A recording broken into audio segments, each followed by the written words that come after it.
It's great to have David Block, who's visiting from all the way of Sweden. He is one of my favorite code breakers in the world, whether it's the Wizard of Oz or Token or the ancient Anunnaki. David always lifts the veil, so please welcome him.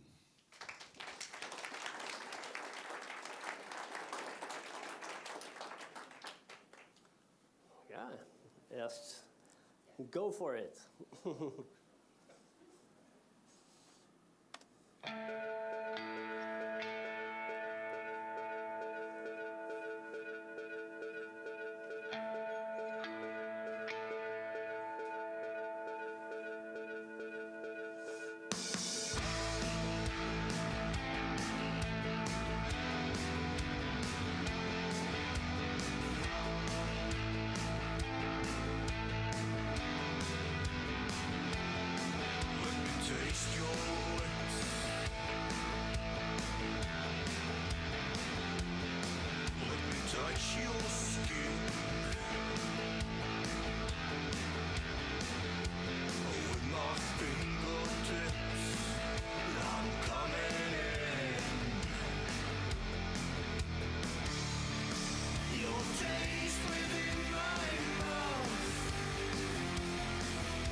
My name is David Block, and I'm from Sweden. And this lecture is about Hecate, and I call it Invoking Hecate. And for the most part, I'm only going to talk about method here today. Method is not theory, but theory is important, but method is the work we put in to have results. Like going to the gym, but we are going to the spiritual gym.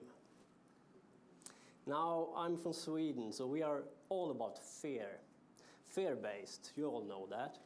Greta Thunberg, for example. However, I listened to a lot of nice lecture here today, so I will wing it a little bit today, because I think I have something to say about what they have said here today. I will come back to Hecate. That's the main reason why I'm here, right? But I have to take you back to 2011. But I promise I will go back to Hecate later on. But I want to talk how I ended up in this situation. I ended up in a town in Sweden called Skövde. Very boring town. I wanted to leave, but I was there as a student. I studied on university there for 9 years. I became a practitioner of Lilith Kabbalah and alchemy. After 6 or 7 years, I felt stuck. I didn't go forward in my spiritual journey, my esoteric journey. Therefore, I started to read about left-hand path instead. But it was quite scary. And I waited, I read theory, studied very hard. But in the end, I felt stuck, nothing happened. And this is something every practitioner ends up feeling, that we are just doing, nothing happened. So I read a book about Lucifer, and one night or evening, I gazed at the sigil of Lucifer, the main sigil, and I asked Lucifer to show himself for me, because I wanted to have some proof that his spirit existed for real. Who are they? Do they exist? In Lilith Kabbalah, you don't communicate with spirit. You don't invoke. It's a different method. I didn't think anything would happen. I went to bed, and you go down to this theta mode, and I felt an energy band going from ear to ear. And that's a very profound experience. It's nothing you can like hallucinate, or it is a very profound experience. And then they start to pour in sigil in my head. And the sigil is all alchemical based. You have all seen these symbols. So, and I woke up, not from my state of being, but I felt the ground was shaking. I heard water. I smelled a boat. I opened my eyes, and I was on board on Noah's Ark.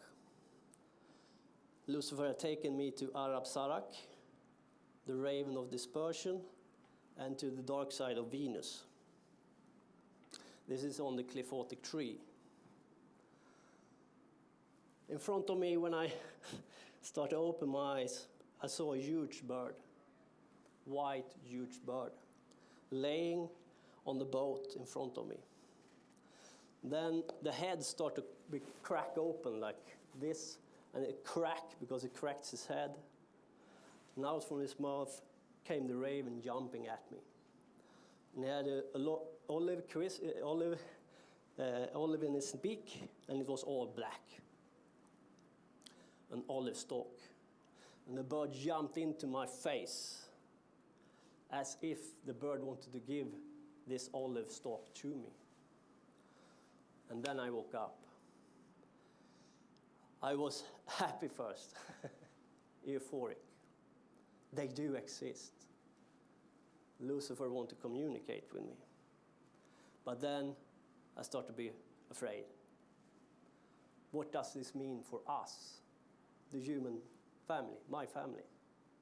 If these forces exist, what do they want from us? Are they here to destroy us?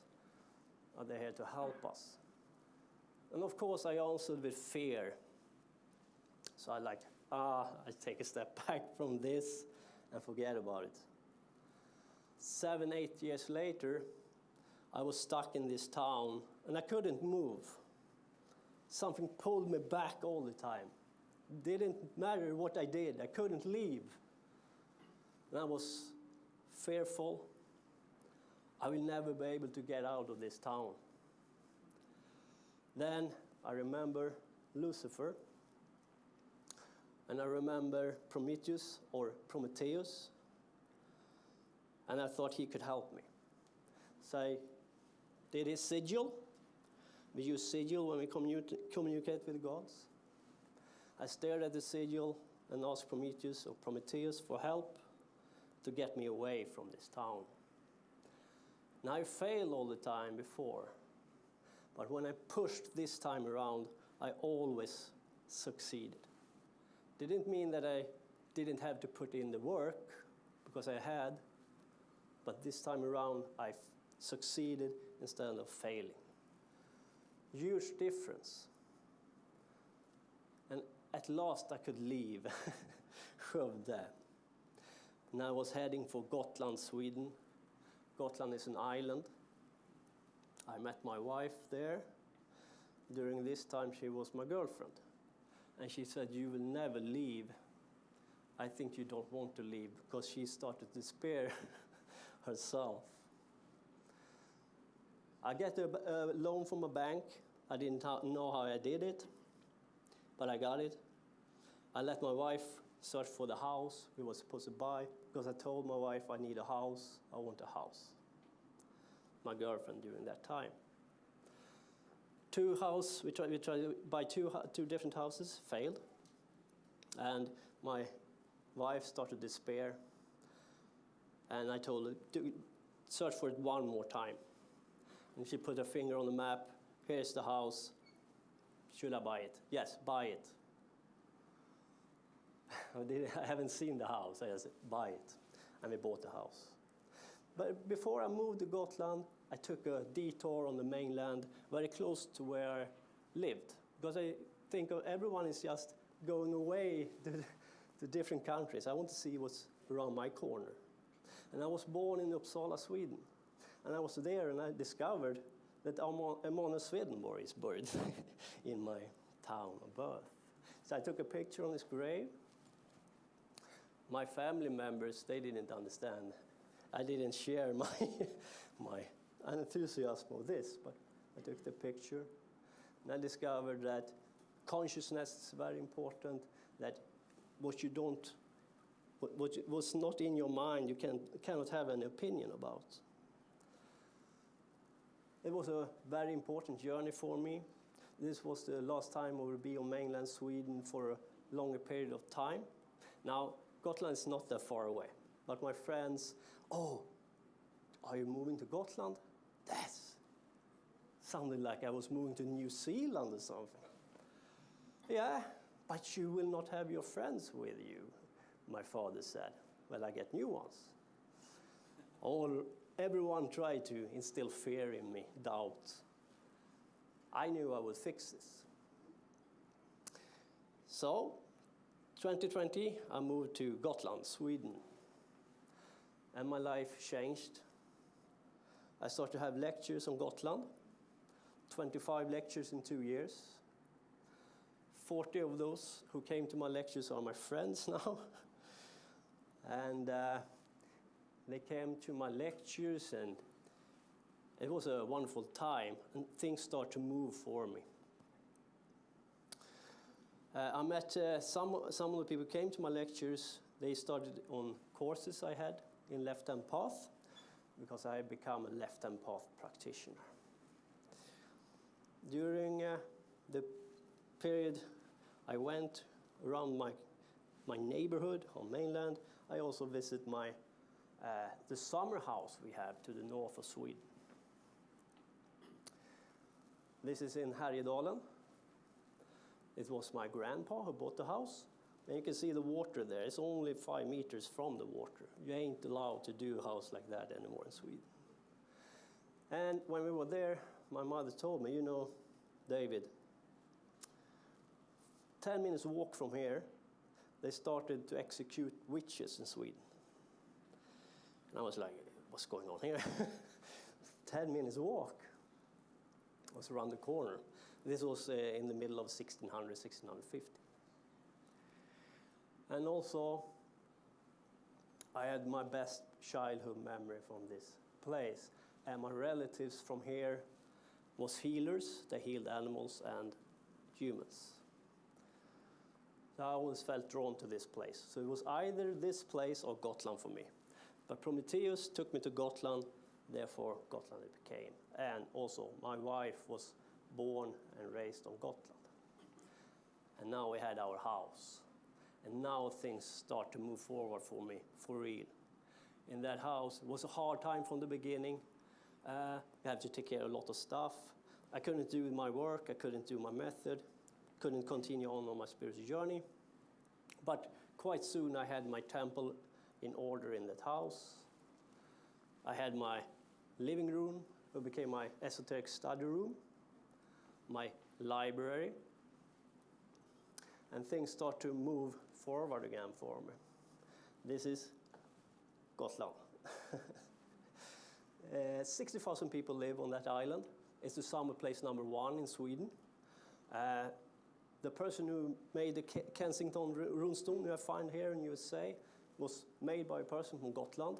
You have the story about the Bock saga based on Gotland, most of it. It's a very, very special place.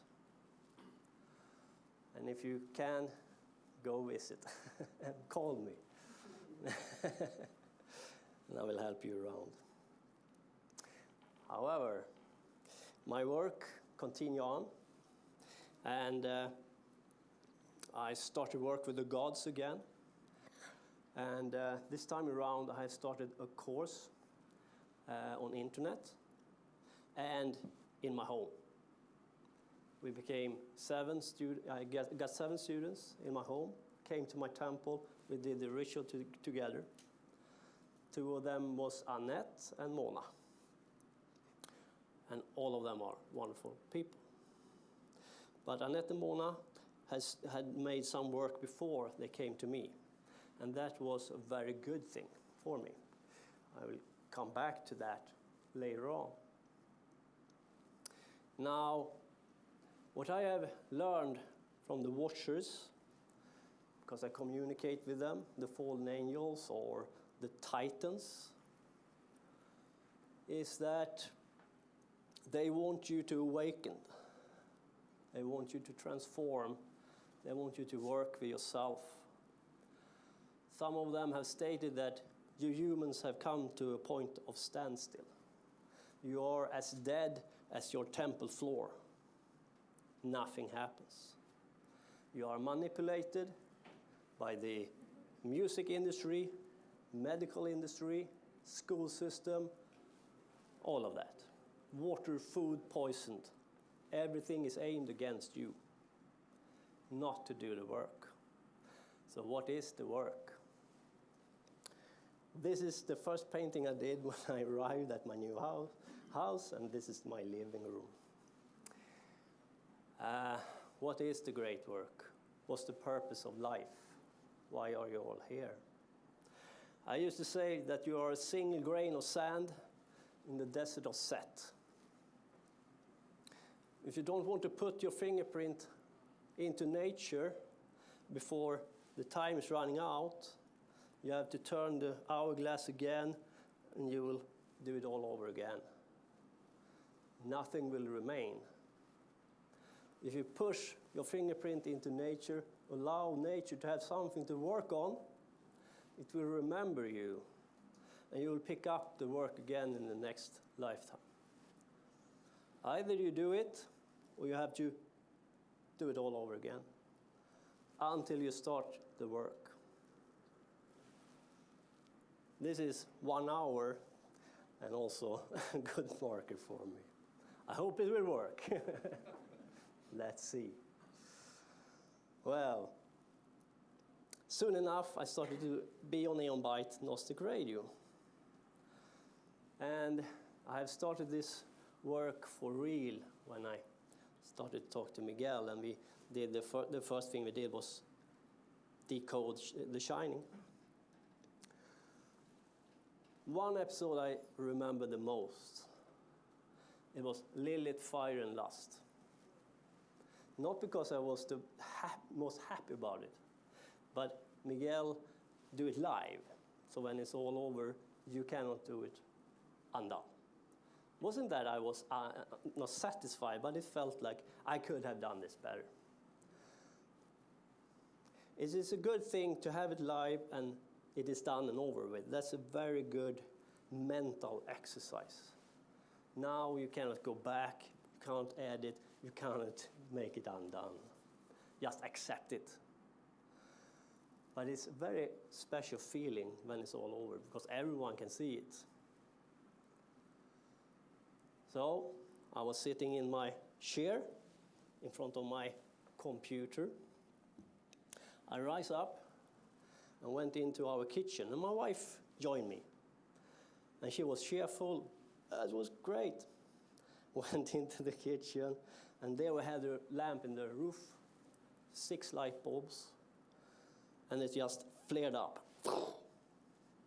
And my wife stopped in her track, and I saw her shadow was thrown against the wall. And that was not normal. No. And I saw her shadow move back into her body. And she said, it was as if something went through me. I was a little bit afraid of that part, but I let it slide. She's well and fine. Now I had this course going. And we decided to do a number of rituals to different gods. First up was Lucifer. I worked with him before, and I got this nice signal for Lucifer. He said, don't worry, it was good enough. And I felt I had to start to work with him again. Of course, I was a little bit afraid. I haven't communicated with him for a long time. And when I did, I didn't know what to suspect, what will happen. I did the ritual, went into my bed, and was laying down. As soon as you fall asleep or go down to theta mode, they start to communicate with you if you have done the right thing. You cannot imagine that. It's a profound thing you will never forget. I'm not talking about this with normal people, only ones who can maybe comprehend. I bought a fireplace outside my temple. I have a fireplace who gave us heat. And Lucifer came to me, first the sigils, and showed me the fireplace outside my temple burning down into the ground like lava, leaving a big hole. And then it started to heal me, and it's like an energy ball in your body that you can pull around through your own will. So I take it to the places I need healing. Very often it's the lowest chakras in your body who are clogged up. So I usually draw it down there. Stomach. And after that I saw a huge bat hanging upside down on a tree. It spreads its wings and flew away. I felt this calm feeling, energy, and I felt very appreciated. This is my fireplace. The second time I contacted Lucifer, did the ritual. I've done it many times, but this time around, I did the ritual again. I invoked Lucifer, went to bed, and my wife was flipping around her phone. A little bit irritating with the lights, you know. But she was working, so I didn't want to disturb her. She's working, we have a company. So I went to bed and I turned my body this way and tried to sleep. And I fall asleep. I didn't realize that I'd fallen asleep. And I wake up with a bright light behind me. And I thought it was my girlfriend. So I will turn around to tell her to shut down the phone, or can you please choose another room? And there Lucifer said, no, it's me. And he dived into my body and started to heal me up. And it was the most fatherly feeling I have ever had. He healed me. And afterwards, I turned to sleep. The next time I invoked Lucifer was the only and first time I have seen him mad, angry. Now, when he came to me this time around, he observed me from a distance, made sure that he wasn't angry at me or something. But he stood here, and then he took a couple of steps back, spread his wings, and I saw a person in front of him, and that was the person who contacted me and talked to me over Skype. And then fire. The man was engulfed in fire. I turned my face away, not to be scorched by it, and woke up. He was angry. I cannot tell why, I don't know. I left Lucifer for a while, and the group continued on in my temple to work, and we start to invoke Nama instead. And Nama is a very special lady, and this time around I have had 6 or 7 people behind me, among them Annette and Mona. And I heard Annette taking notes. I was focused on the ritual, on the invocation. And in the end of the ritual, I asked Nama, my queen, can you show me Atlantis? A request. Afterwards, I asked everyone who are in the temple what they have felt or experienced. And they tell me, and Annette and Mona is very sensitive to energy. They pick up things in my temple. I have the most profound results when I go to bed, when I go down to this theta mode. Now, for me, I saw Norma came to me and she showed me a man, like a man with a raincoat, walking on a beach, a lot of stones. And then he turned against me. And I thought he held a flashlight against me. It was so bright, I woke up. But before I woke up, I saw a flash of Atlantis. I started to analyze what happened, and I recognized that the man with the light was the hermit in the Major Arcana. Seraphim, I made this beautiful tarot deck, and it is Hermes Trismegistus, number 8, the Hermit. And that's a very important connection to Atlantis, actually. Language, memory, history is attributed to the Hebrew letter mem, water, and mem is about our memory. When the flood came, the golem god, as the watchers call him, didn't try to drown you necessarily physically, but he tried to drown humanity. And you ain't a human if he have drowned your soul, then you become an android. He tried to drown you in memory, in water. He wanted to shatter your memories of who you are, what you can become. He tried to take your soul away from you. And they call him the golem god. Well, to remember who you are is very important.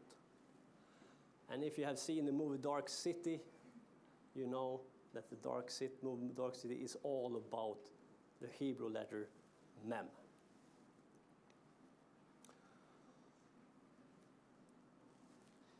After Nama, we went on to Lilith. And Lilith, I have avoided because of fear. In Lurianic Kabbalah, they say, don't mess around with Lilith. Lilith is the evil one. He's evil. She is evil. Sorry. I did the invocation. One more time, I went to bed. And my students who were in my temple, before I went to bed, I was in temple, I had to back it up a little bit. They said Lilith came in to the temple, and she mocked us, and asked us, do you think you have what it takes to do the journey, to do the work? Are you sure you want this? She was laughing, mocking them, teasing them. But she was also gave us encouragement. For me, when I went to bed, go down to this theta mode, and I feel her presence lurking in the background, seizing me up. I was like, what's going on here? Like walking. And suddenly a black smoke, a cloud, and she jumps on me, taking a firm grip on my throat and starts to strangle me. And you cannot breathe, so it sounds like you are snoring. And my girlfriend, wife, one more time woke up, because she thinks I'm snoring, right? So she wakes me up, and then go back to sleep. Now I was throwing me, just clear awake. Very strange situation. Here is Lilith trying to strangle me, and my wife saving me, and what's going on? Then I remember that Lilith is called the strangler of children. Strangler of children.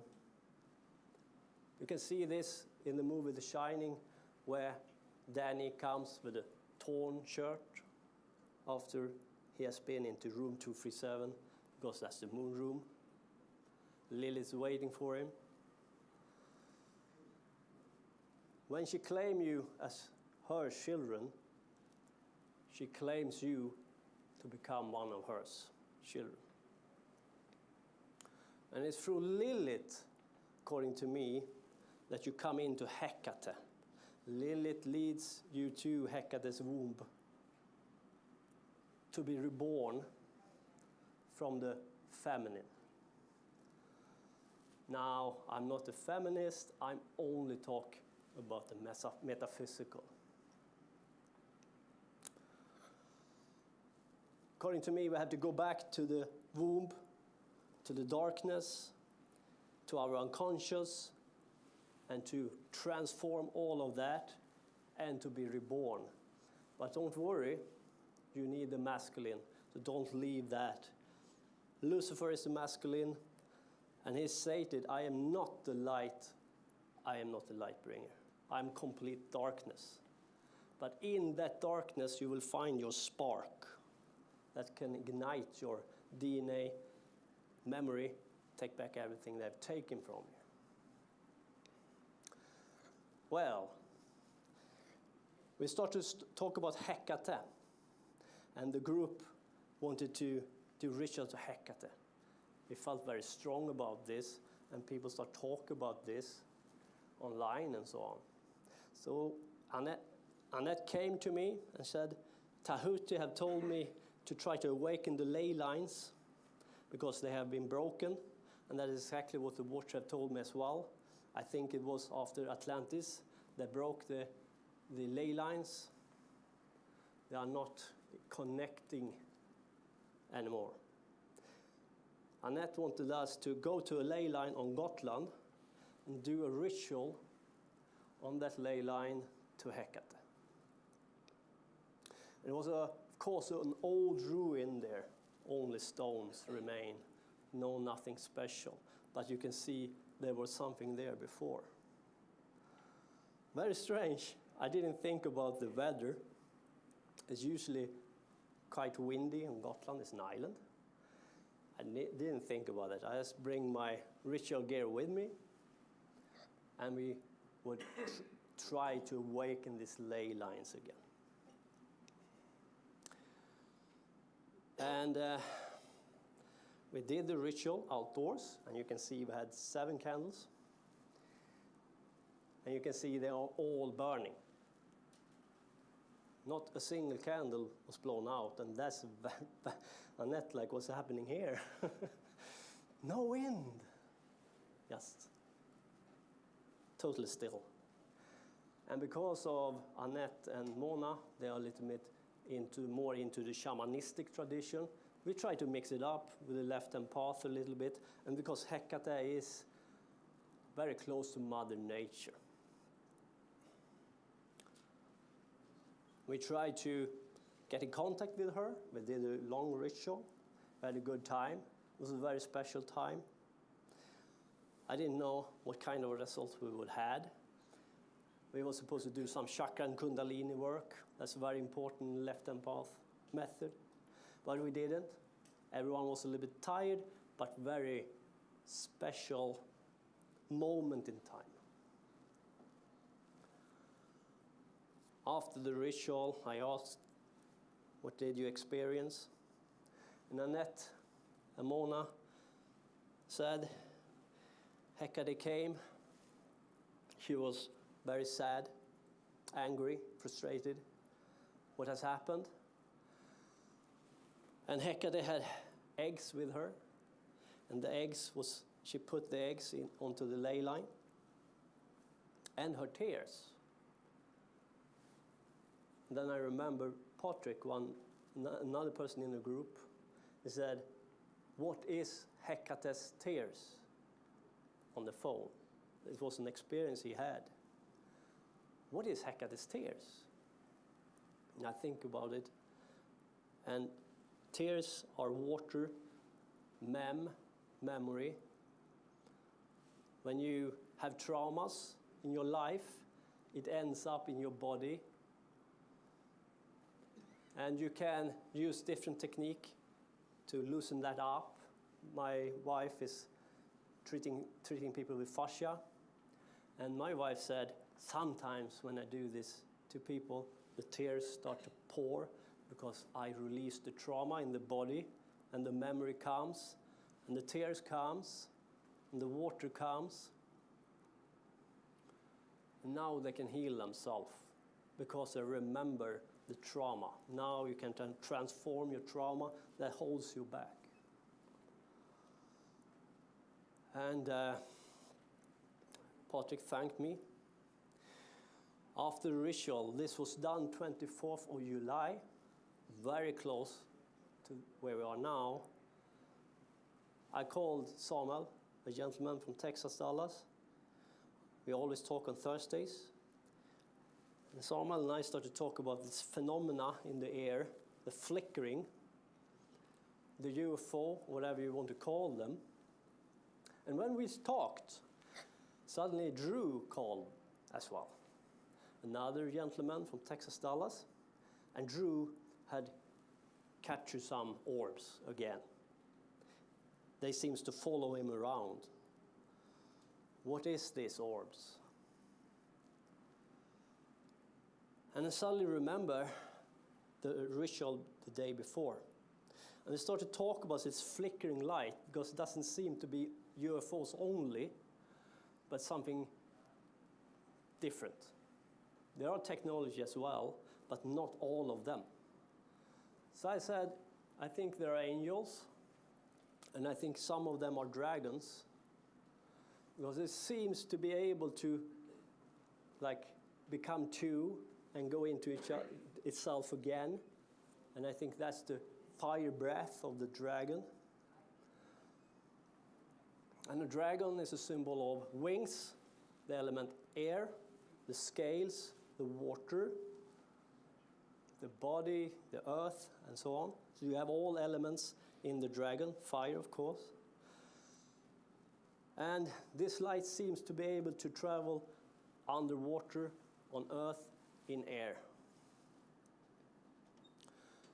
And then Hecate says something else when we did the ritual.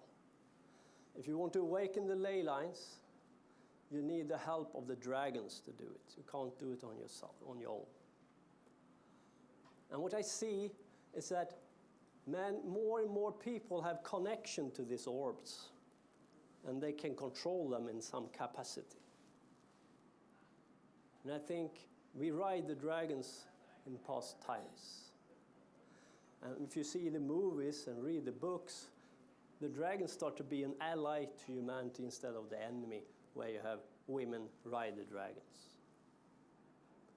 And I think we can use this force to our advantage to take them to awaken the ley line again and awaken Mother Earth again.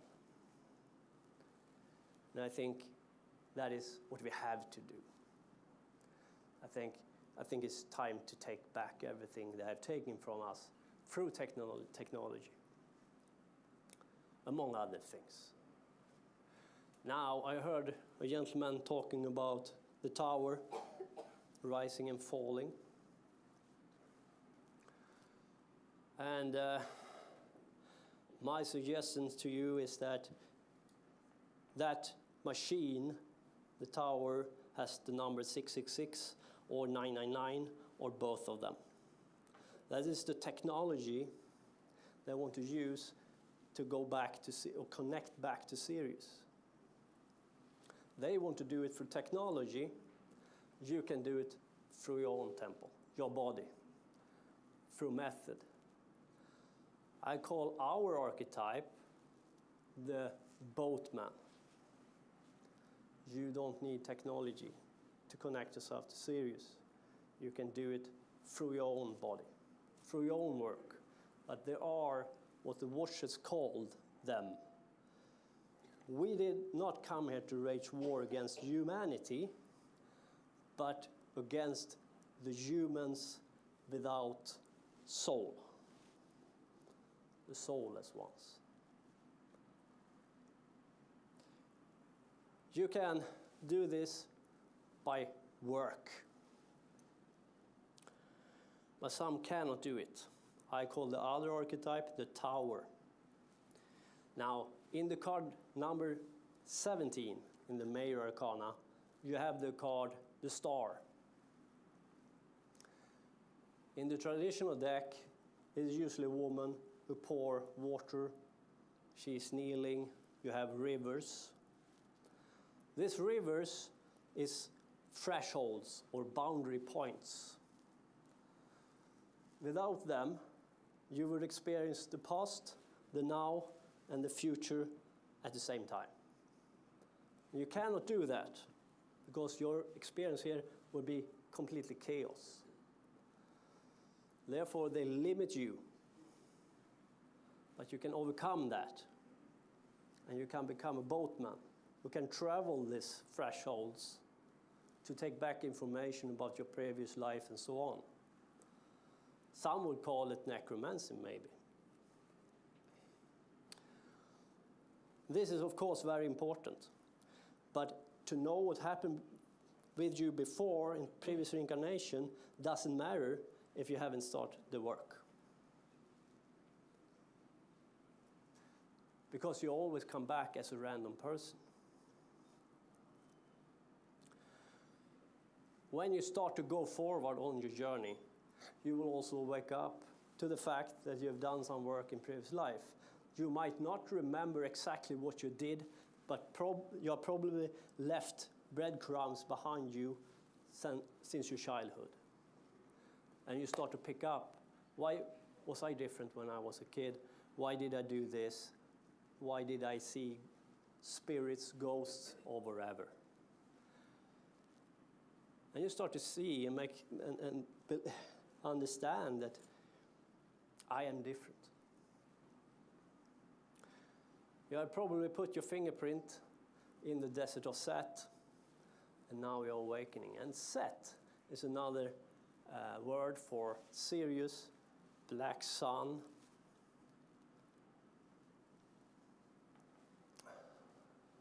And if you want to take back that it is Sirius, you should try to get hold of. Now, because they are building the tower through technology, you will experience very strange situations. Like, didn't that guy die? Is he still alive? And you, am I mad? You will see strange phenomena with the sun. Someone talking about the purple sun here before, I think. I cannot prove that it is because of that, but it wouldn't surprise me. You will see more and more things happening with the orbs, strange things, picking up angels, picking up flickering light. You will feel that you can control them in some capacity. All of that is in our lifetime. Is this an apocalypse? Yes, the Watcher have said, but it's not the end of humanity, but the end of this. And we will go over to something new. But make sure you become some sort of a boatman, or at least that you're on board. You have to traverse this matrix into the next one. Many people want to go back to the source and end reincarnation. That's perfect fine. That's a choice. But for me, I don't want to go back. For me, the creator is really a creator, because we believe in a creator as well. But the creator can wait for you for an eternity, because I thought the right-hand path people had said to me that time is an illusion. If time is an illusion, then the creator can wait for you forever, because you are forever. Maybe not in this matrix, but in some form or another. It's a choice. And for me, this creator is really the creator. And he wants to experience everything there is to experience through you. But someone has limited us, our experience, and therefore also the creator's experience.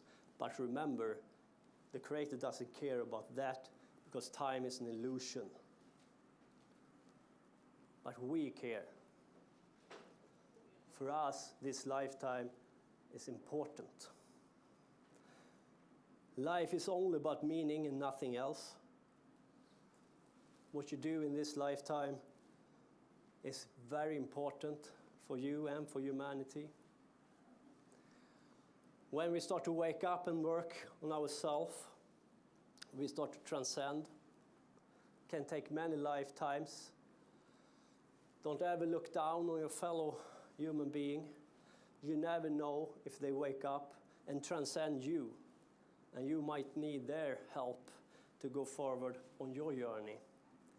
Do whatever you can to go as far as you can, but never look down on anyone. And together we take step by step by step. And you will discover that you have many opportunities or possibilities. You don't have to go back to source. You don't have to be in this matrix.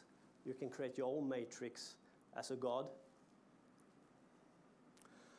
If you come back here, you can be an inspiration for other people.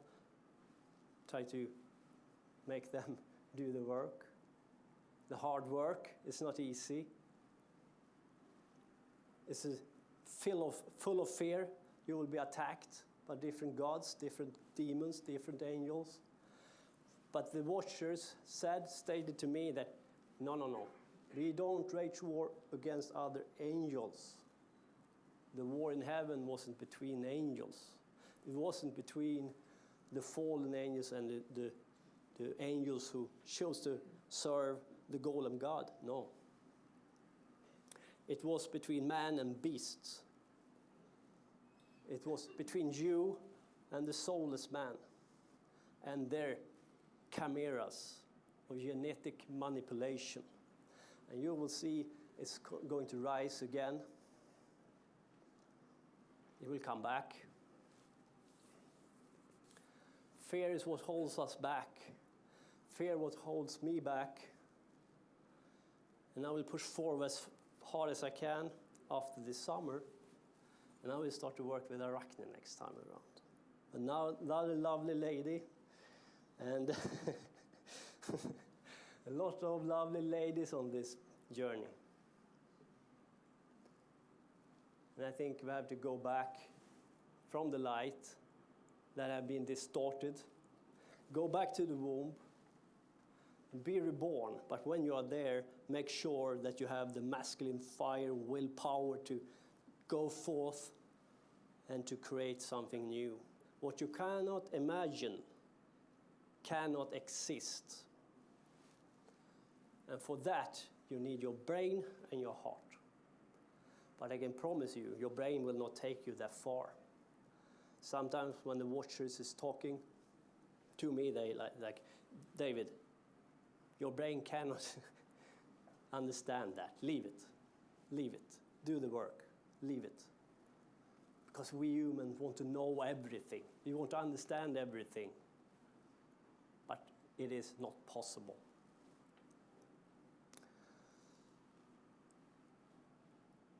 Sometimes we need our intuitive feeling, and that is important. Your gut feeling.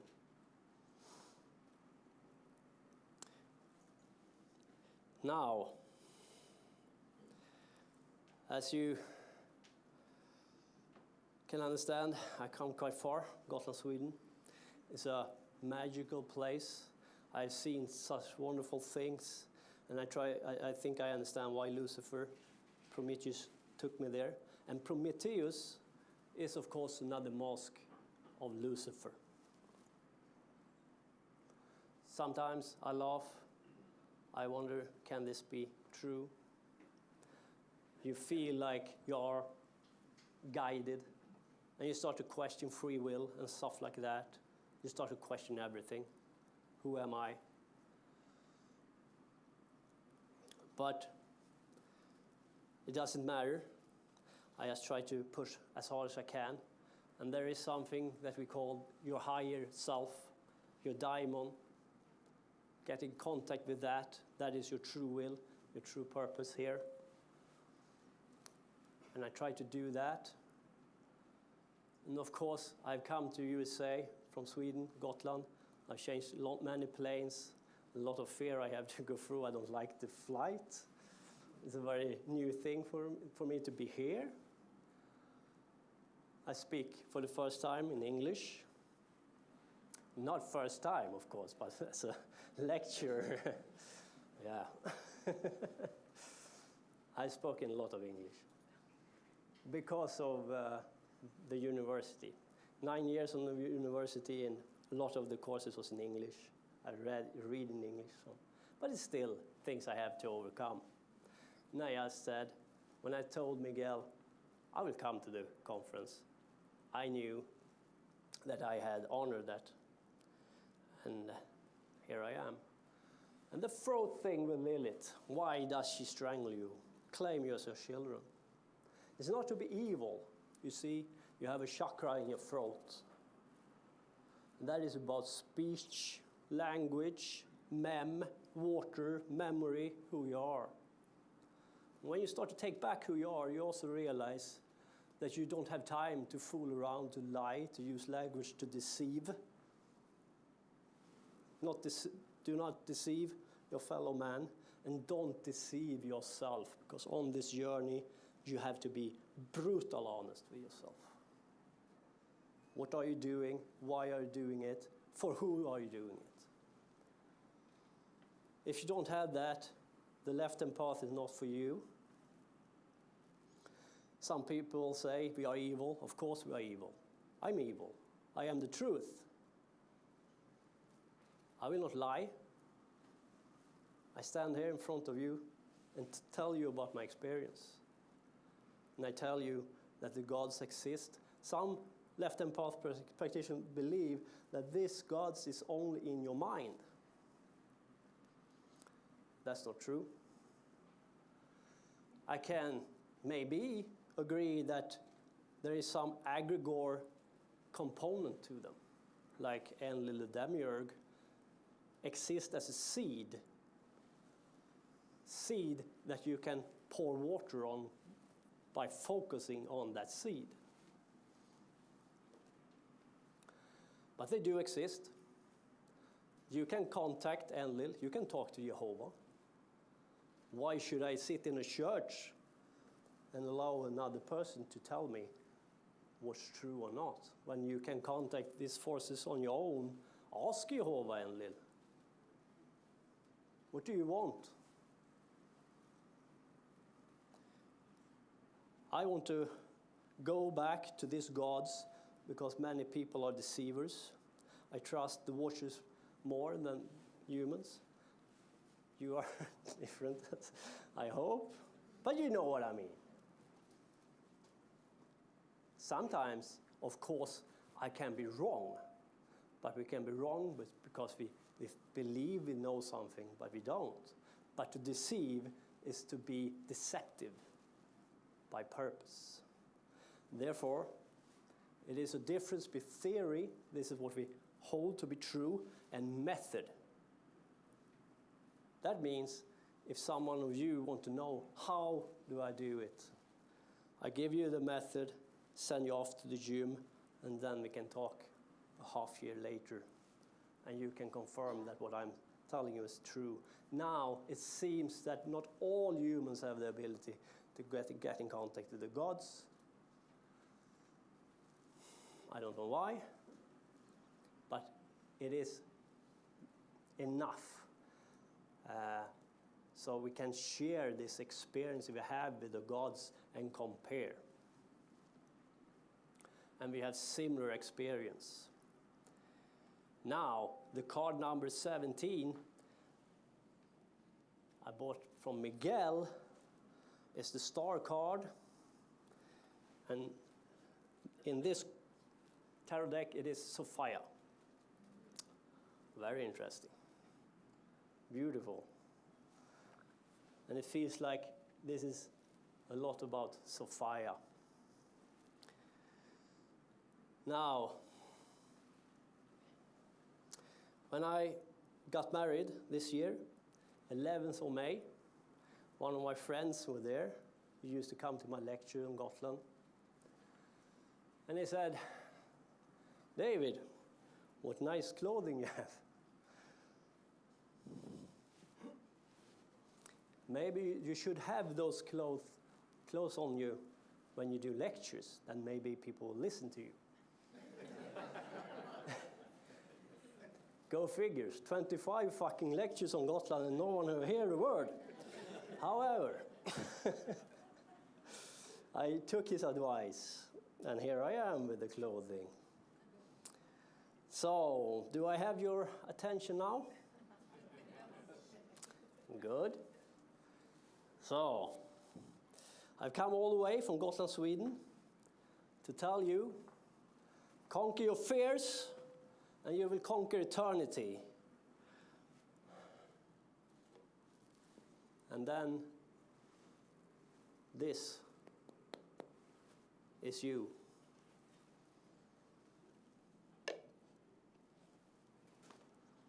Thank you very much.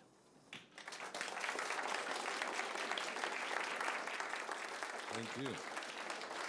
Thank you, David. Probably take a couple of questions for David if we have it, and then we'll go. We got Mitch.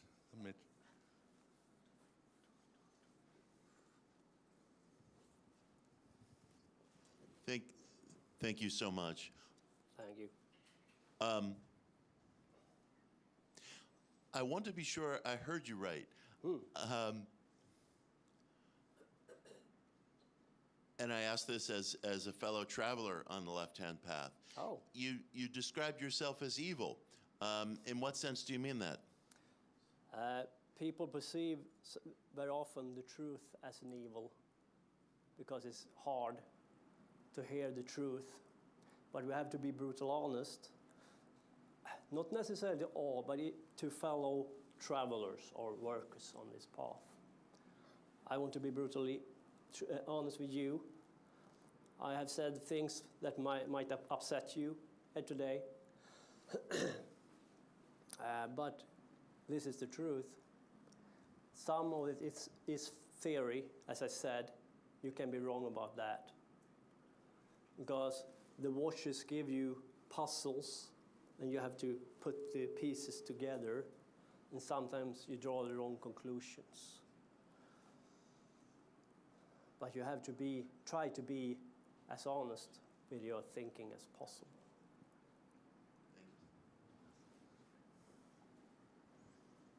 I saw another hand up there.